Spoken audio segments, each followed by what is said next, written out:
दर्शकों को नमस्ते, प्रणाम, सलाम, जोहार, जय हिंद। अभी जो हम विषय लेकर के आए हैं इसके पूर्ण क्लास के थे, थोड़ा सा उसको बता देते हैं, इसके बाद आप इस चीज़ को समझ पाएंगे। तो देखिए, अगली क्लास में हमने बताया था स्पाइना बाइफिडा क्या है, द्विशाखी रीढ़ है क्या, इसके बारे में मैंने पूर्व में आप लोगों को बता दिया था। स्पाइना बाइफिडा क्या है, इसका अर्थ क्या है, इसके प्रकार कितने हैं, और अब यह है कि जो इससे समस्याएं क्या क्या उत्पन्न होती है वो भी बताया था। अब आज हम बताएंगे कि उस समस्याओं को समाधान यानी स्पाइना बाइफिडा मैनेजमेंट। देखिए, मैनेजमेंट ऑफ स्पाइना बाइफिडा द्विशाखी रीढ़ का प्रबंधन। सबसे पहले एजुकेशनल प्रबंधन क्या हो सकता है इसमें। तो देखिए, शैक्षणिक प्रबंधन में 3 प्रकार के द्विशाखी रीढ़ के लिए अलग अलग प्रबंधन है। अगर द्विशाखी रीढ़ के साथ मानसिक दिव्यांगता है तो उसके लिए अलग तरीके से विशेष शिक्षा के द्वारा, स्पेशल एजुकेशन के द्वारा उसको हम ट्रेनिंग देकर के सुधार कर सकते हैं। और अन्य समस्याएं हैं तो उसमें हम शल्य चिकित्सा, अर्ली इंटरवेंशन, सर्जरी या फिर अन्य PTSD, OT समस्याएं हैं तो उसका सहयोग लेकर के हम उसको विकास कर सकते हैं। तो पहला हो गया एजुकेशन, दूसरा मेडिकल यानी चिकित्सीय। इसमें मुख्य रूप से 4 प्रकार के प्रबंधन किया जाता है। पहला उपचार क्या है कि आपके जो माइलोनिस है, माइलोनिस जिसमें द्विशाखी रीढ़ में उसका मुंह खुला रहता है तो उसको भरने के लिए शल्य चिकित्सा की आवश्यकता पड़ती है। यह हाइड्रोसेफेलस बड़ा सी वाला, तो उसमें जो द्रव है सेरेब्रल स्पाइन द्वारा उसको निकाला जाता है ताकि वो साइड में अपने ओरिजिनल आकार में आ सके। इसके बाद कृत्रिम नालिकाओं का भी प्रयोग किया जाता है। साथ ही इसमें मांसपेशियों को पुनर्रोपण के लिए, आगे उसमें पूर्ण ताकत लाने के लिए, उसमें हम सुधार करने के लिए अन्य प्रकार के कुछ दवाई का भी प्रयोग करते हैं। विकृति में सुधार लाने के लिए, भले डिफॉर्मिटी है तो उसमें उसका हम सर्जरी कराते हैं। फिर कई एक मायनों में हमें एजुकेशनल मेडिकल सर्जरी हो गया, PT फिजियोथेरेपी, हम शारीरिक चिकित्सा करते हैं जिससे विकृतियों में सुधार होता है।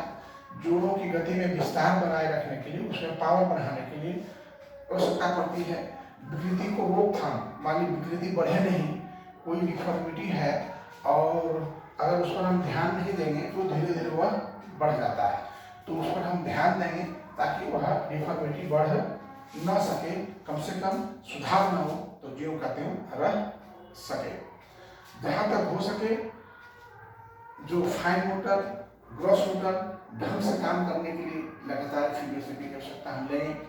इसके बाद मांसपेशीय जो तनाव होता है वो बनाए रखने अथवा तनाव को माने बरकरार रखने के लिए, वो ज़्यादा बढ़े नहीं, उसके लिए PT की फिजियोथेरेपी की आवश्यकता होती है। इसके बाद लास्ट में है सहायक उपकरण। सहायक उपकरण मतलब होता है आपके असिस्टेंट डिवाइस। असिस्टेंट डिवाइस क्या है कि जैसे कोई नहीं चल पा रहा है तो उसके लिए कुछ हम आर्टिफिशियल लिम्ब बनाते हैं, या फिर क्रच का उपयोग करते हैं, वॉकर का उपयोग करते हैं, या फिर पहिया वाली कुर्सी का उपयोग करते हैं। तो ये सारी चीज़ें अगर रीढ़ में ट्रैप हो तो उसके लिए ब्रेस्ट मिल्क दिया जाता है, माने ताकि यहाँ से पूरा, ताकि डिफॉर्मिटी आया वो सीधा रख सके। तो ये सारी चीज़ों का हम माने असिस्टेंट डिवाइस यानी सहायक उपकरण का भी हम उपयोग करते हैं। अब दूसरी बात आती है न्यूरोमस्कुलर।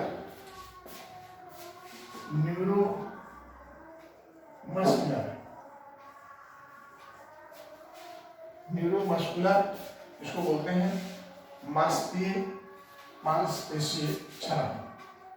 मांसपेशीय क्षरण।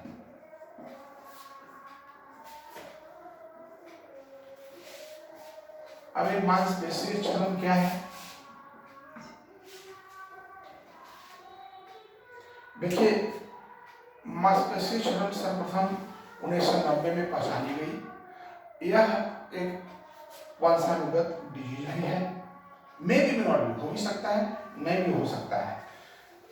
जैसे जैसे उम्र बढ़ता है वैसे वैसे यह रोग बढ़ते जाता है।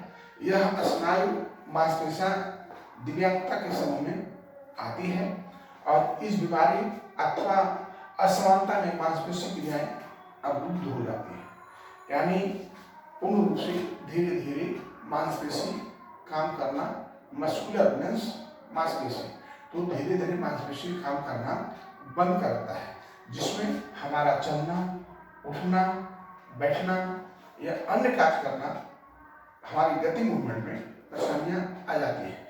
क्योंकि हम सिर्फ चाहें कि हमारे शरीर में जो बोन है उस बोन रहने से हम काम कर लेंगे, ऐसा नहीं है। बोन के सपोर्ट में हमारा जो ये मसल पावर है तभी हम चल पाते हैं। मान लिया घर का कोई गार्जियन है, अब कहे कि बिना हमारा अन्य सदस्य का घर चलाएंगे तो उनको बहुत काफ़ी मुश्किलें पैदा होती है।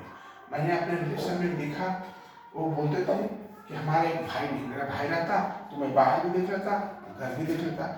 उसी तरह से ये बोन हमारा बड़ा भाई है तो हमारा छोटा भाई हमारा मसल्स है, क्योंकि ये दोनों आपस में भाई है। बिना ये दोनों को हम प्रॉपर वॉक नहीं कर सकते हैं, प्रॉपर स्पीकिंग नहीं कर सकते हैं, प्रॉपर फाइन मोटर स्किल नहीं काम कर सकता है, प्रॉपर ग्रॉस मोटर स्किल काम नहीं कर सकता है। यानी बोन और मसल्स दोनों में अविनाश्य संबंध है, एक दूसरे के साथ है, अदरवाइज ये काम नहीं हो पाएगा, आपके गति मूवमेंट नहीं हो पाएगा।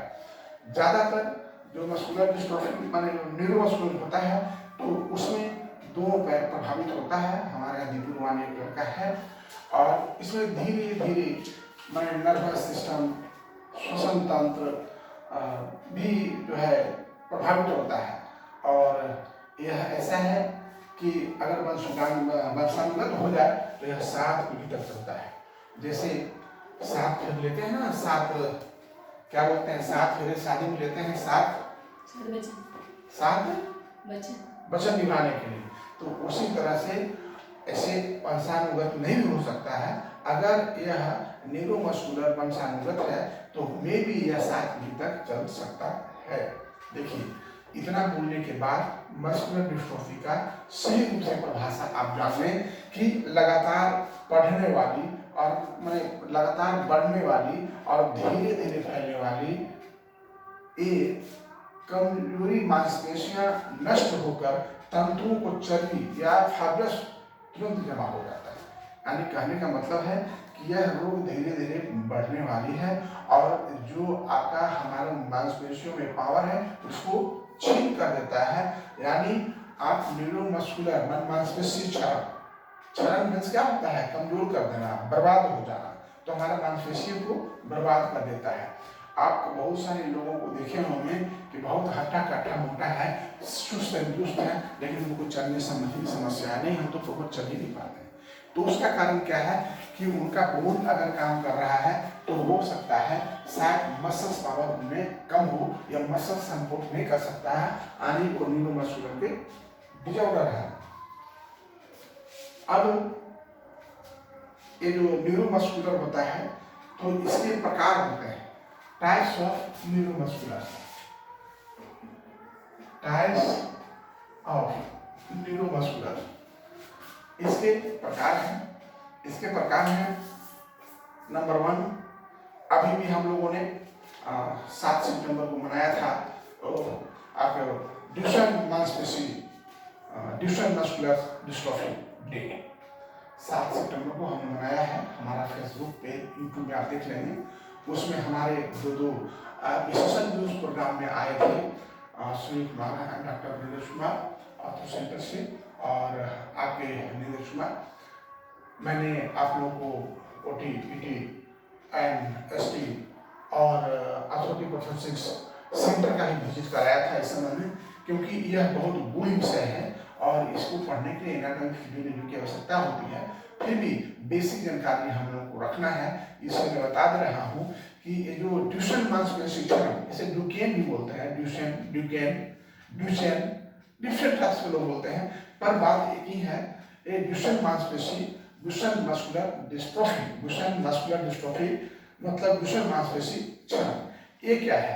अब इसमें आप जानेंगे तो इसमें होता यह है कि खास करके यह 8 वर्ष के बीच होने वाली यह एक बीमारी है जो कमजोर नली के जोड़ों को मांसपेशियों तक पहुंचती है। और सबसे बड़ी बात यह है कि ड्यूशेन मांसपेशी क्षरण जो है ये आपका बच्चों को लक्षणों का पहचान 5 से 10 वर्ष में ही आप कर पाएंगे। यह भी बहुत समझ में नहीं आता है, यानी 5 से 10 वर्ष में 8 वर्ष तक के लोग आप समझ जाएंगे कि इसमें क्या प्रॉब्लम है, क्योंकि उनका चलना, उठना, बैठना। आपसे रिक्वेस्ट है सभी विद्यार्थियों से कि 7 सितंबर का आप हमारा यूट्यूब में जाएं, उसमें दिया हुआ है ना प्रोग्राम का, हाँ, तो प्रोग्राम का उसमें दिया हुआ है। डिफरेंट एक्टिंग करके हमारे जो स्पेशलिस्ट इस फील्ड के हैं वो बताए हुए हैं कि ये आपका ड्यूशेन मांसपेशी क्षरण क्या है, कैसे होता है, और जो अन्य और 2 प्रकार के हैं अर्बजुनाइल क्षरण मस्कुलर डिस्ट्रोफी, तो इसके बारे में बताया हुआ है। ये एक जो अर्बजुनाइल क्षरण होता है ये आपका 12 से 16 वर्ष तक होती है, इसके बाद नहीं होता। लेकिन अगर यह हो गया अर्बजुनाइल मस्कुलर डिस्ट्रोफी तो फिर ये आपको जो है धीरे धीरे आपको परेशानियां और बढ़ाते जाएगा, और यह दोनों में, यह पुरुषों स्त्रियों दोनों में होती है। लेकिन ड्यूशेन मांसपेशी जो है वह क्षरण आपका ज्यादातर पुरुषों में होता है, वही स्त्रियों में होता है लेकिन ज्यादातर पुरुषों में होता है। और यह अर्बन क्षरण जो है ये आपका दोनों में होता है। देखिए लक्षण इसका क्या है कि सर्वप्रथम ये जो अर्बन क्षरण होता है इसमें सर्वप्रथम कंधा मांसपेशियों को जो मांस है ये सब काम कर, आप बोलेगा सब ठीक है पर प्रॉपर ये काम नहीं करेगा, यानी ऊपरी भुजाएं ये सब जो है प्रभावित हो जाता है। और जो कुल्हा है स्पाइनल मांसपेशियां जो है इधर पे जो हमारा है, या शरीर का अन्य मांसपेशियां धीरे धीरे प्रभावित होना शुरू हो जाता है। इनकी चाल धीरे धीरे असामान्य होने लगती है, मानिए वो प्रॉपर उछल नहीं पाएंगे, लाइक दैट लाइक दैट। उठना बैठना भी इनको बहुत काफी परेशानी हो जाता है, वो उठेंगे तो धीरे धीरे जमीन को पकड़ करके उठेंगे। इसके साथ ही आपका जो थर्ड है इन्फेंटाइल टाइप्स ऑफ हमको मस्कुलर टाइप, तो ये क्या है कि मुख्य रूप से छोटे बच्चों को प्रभावित करती है और 11 वर्ष के बच्चे ही इससे ज्यादा प्रभावित होते हैं। 11 वर्ष तक सर्वप्रथम मुख्य मांसपेशियों का क्षरण होता है, जो हमारा मुख्य मांसपेशी है। जैसे कभी बच्चे को देखेंगे ना कि उसका आंख का पुतली काम नहीं करता, आंख की पुतली फड़कता नहीं है, यानी तो आंख का पुतली पैरालिसिस हो गया, वो प्रॉपर फड़क नहीं पा रहा है। कंधे भुजाओं मांसपेशियां कमजोर हो गया, देखो हाथ ही नहीं बचपना 11 पहले तो कहते ना कि पहले नहीं सर मेरा बच्चा तो पहले एकदम ठीक था, नॉर्मल स्कूल जाता था, खेलता था, कूदता था, पता नहीं सर क्या हो गया कि 10 वर्ष के बाद ये सारी समस्या 10-11 वर्ष के बाद आया है। तो इसका मतलब है कि ये जो है इन्फेंटाइल, ये सांप कहा है इन्फेंटाइल टाइप्स पैको हेमेरो यानी ये सांप कहा है कि इन्फेंट यानी बिफोर 11 ये नजर आता है, लेकिन 5 वर्ष 6 वर्ष तक समझ में नहीं आता है और आपको लगता है बच्चा मेरा पूरा स्वस्थ है, सही है, पढ़ने ही जा रहा है, लेकिन 8-9-11 वर्ष होते होते उसमें सारी डिफॉर्मिटियां मांसपेशियों में क्षरण, मांसपेशियों में कमी आना शुरू हो जाता है। अब है ऐसे बच्चे जो परेशानियों से ग्रसित हैं, इनको हम कैसे मैनेजमेंट करेंगे। तो एजुकेशन में मैनेजमेंट करने के लिए मैंने पहले बता दिया कि फिजियोथेरेपी का उपयोग करें, एक्सरसाइज ऐसे मामलों में बहुत जरूरी है।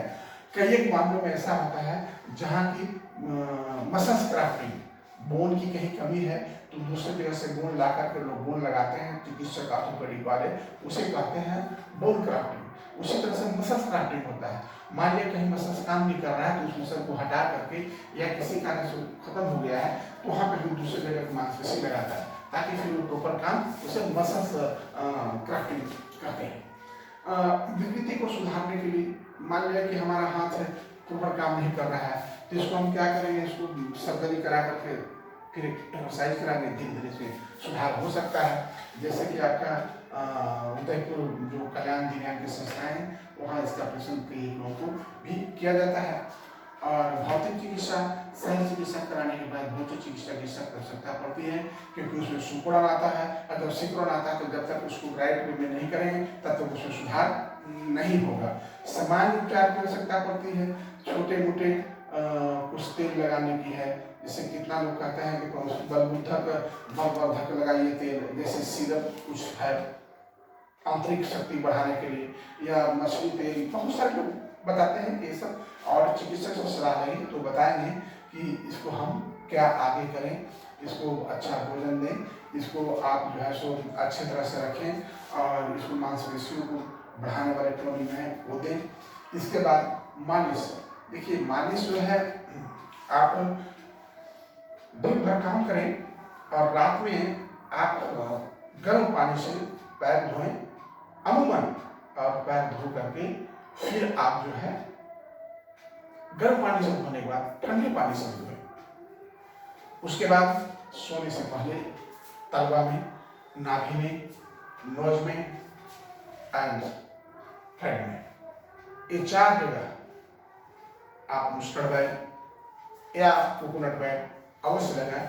देखिए आपके रात में नींद कैसी आती है और आपकी शरीर की चमक कैसी होती है। तो ये सामान्य लोगों के लिए है, यहाँ तो एक दिव्यांगता की बात है। तो मालिश बहुत फायदेमंद है, किसमें, हमारा रक्त संचार में। हमारा मालिश होने से, मसाज होने से हमारा रक्त संचार प्रॉपर हो जाता है होल बॉडी में, तो इसलिए मालिश बहुत जरूरी है। अर्धविश्राम, दोनों हाथों, कंधे, कहियों, कलाइयों, जोड़ों को सिकोड़ने, फैलाने, भुजाओं को मांसों से वापस बर्वर्धक हो जाने के लिए बहुत जरूरी है। डिफरेंट टाइप्स ऑफ एक्टिविटी शरीर का एक्सरसाइज, हाथ, पैर, कमर, अपर लिम्स, लोअर लिम्स का आप निश्चित रूप से करें। इसके अलावा अन्य प्रबंधन है। अन्य प्रबंधन क्या है, नहीं चल पा रहा है, चलने के सहायक बचपना काल में लोग एक तक एक गाड़ी बनाते हैं, या फिर क्रच है, वॉकर है, एक दिन घर है, जो भी सुविधाएं हों, चक्के वाले चेयर है, ऐसी में सिंपल चेयर है, ताकि वो सही ढंग से वातावरण में वह चल सके। तो अभी मैंने आज का जो मेरा वीडियो था वो मैनेजमेंट ऑफ एस्पाइन बाय फीडा, तो मैनेजमेंट में educational, medical, surgery, physiotherapy, assistant, device and एक अदर मैं इसमें ले आया हूँ टाइप्स ऑफ न्यूरोमस्कुलर एंड मांसपेशी क्षरण। न्यूरोमस्कुलर आप समझिए यह मसल से संबंधित है। मसल जब कमजोर होता है तो हम लोग प्रॉपर नहीं चल पाते हैं। यह संभव नहीं है कि सिर्फ बोन में पावर हम काम कर लेंगे। तब तक के लिए जय हिंद।